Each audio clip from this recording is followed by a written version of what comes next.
Hello, hello, and welcome to HiveScience, where we explore the scientific world and how it changes our views of reality or opens our eyes to the possibility of things in this world.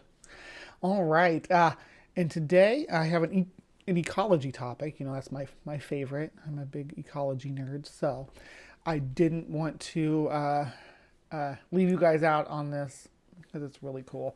So when we talk about ecology, there was always the idea of the food web. Um, People are like, what? No, really only because it used to be, linear. The bugs eat the grass, the bird eats the bugs, the cat eats the bird, poops in the litter box. What I don't know. And it fertilizes the grass. Whatever. You know what I mean. So all animals have responsibilities. It's not a concept unique to human.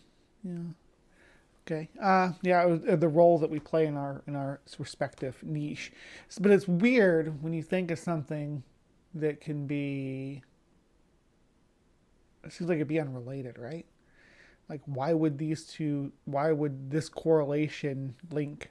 Sometimes correlation does not mean causation, but I think in this case that we can pretty well firmly, directly make the correlation because of the research projects that's been done and how we understand this is happening. So, do you want to know how invasive rats would negatively impact reef fish? Let's find out. Okay. Invasive rats are changing how reef fish behave.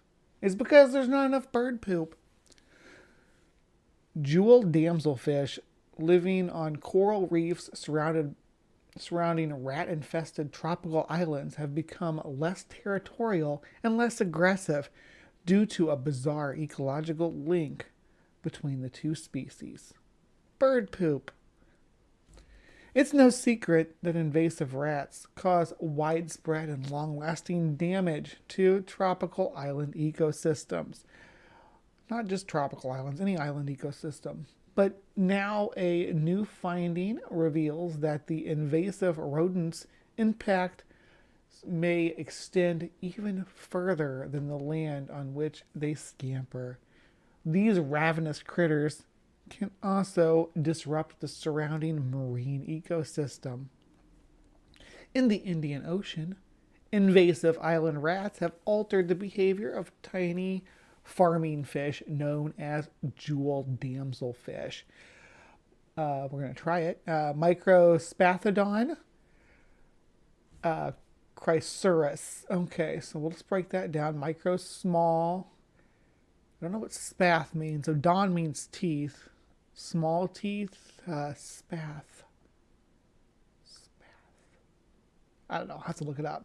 And chrysurus, I believe the CHRYS like that means like chromatic, like it's colorful. So I think that's what we're looking at there. So it's like colorful. It's tiny teeth, fish with tiny specialized teeth. I don't know if they're specialized for, but fish with tiny specialized specialized teeth that are exceptionally colorful, that live on coral reefs located miles offshore. And yes, I like breaking down binomial nomenclature, so you have to forgive me. A new study shows affected damselfish have become much more docile than normal due to the weird link between the fish and the rats. Bird poop. Jeweled damselfish are normally highly territorial fish that aggressively defend and cultivate small patches of algae that grow on corals surrounding tropical islands.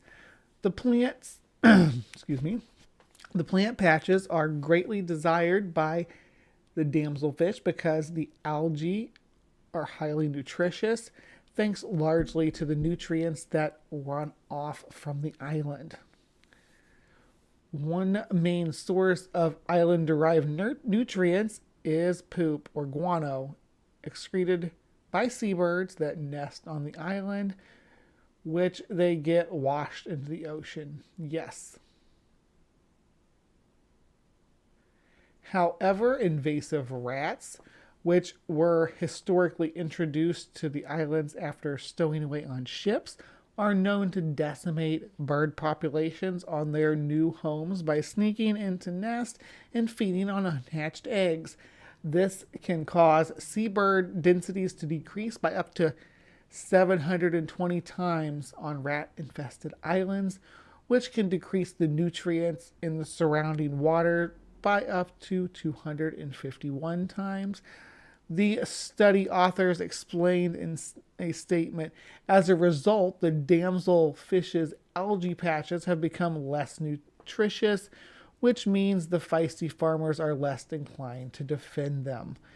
In the new study published on January 5th in the journal Nature, Ecology, and Evolution, researchers compared the damselfish behavior on coral reefs surrounding 5 rat-free islands and 5 rat-infested islands in a remote archipelago in the Indian Ocean. The team found that damselfish surrounding rat-infested islands had larger territories, measuring an average of 6.7 square feet or 0.62 square meters, compared to the average of 5.2 square feet or 0.48 square meters on rat-free islands. The larger territories are a sign that the fish is becoming less territorial over specific patches, the researchers said. The team also observed that the fish were up to 5 times less likely to act aggressively towards one another. Jeweled damselfish around rat-free islands fiercely defend their patch of algae turf because it's packed with nutrients, which means the fish gets more for their money by using energy to defend it, said the study co-author Rachel Gunn, a behavioral ecologist at Tübingen University in Germany and former doctoral student at Lancaster University in the UK at the time of the study.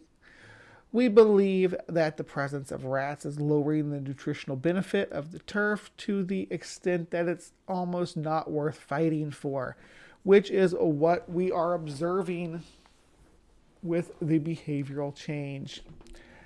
The researchers think that the change in the damselfish behavior is likely to have further knockoff effects on the coral reef's ecosystem, which have not been properly studied. The algae farming of the damselfish affects the balance of the corals and algae on the reef, Gunn said. Their aggressions towards other fish can also influence the way the fish move around and use the reef. The decrease in the available nutrients in the water could also have implications for other algae eaters, as well as for filter feeding organisms such as sponges, which could in turn affect the food chain across the reef, the researchers warned. The ecosystems evolve a delicate balance over long time scales, so any disruption could have knock-on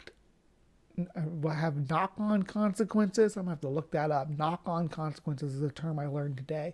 Consequences for the wider ecosystem, Gunn said.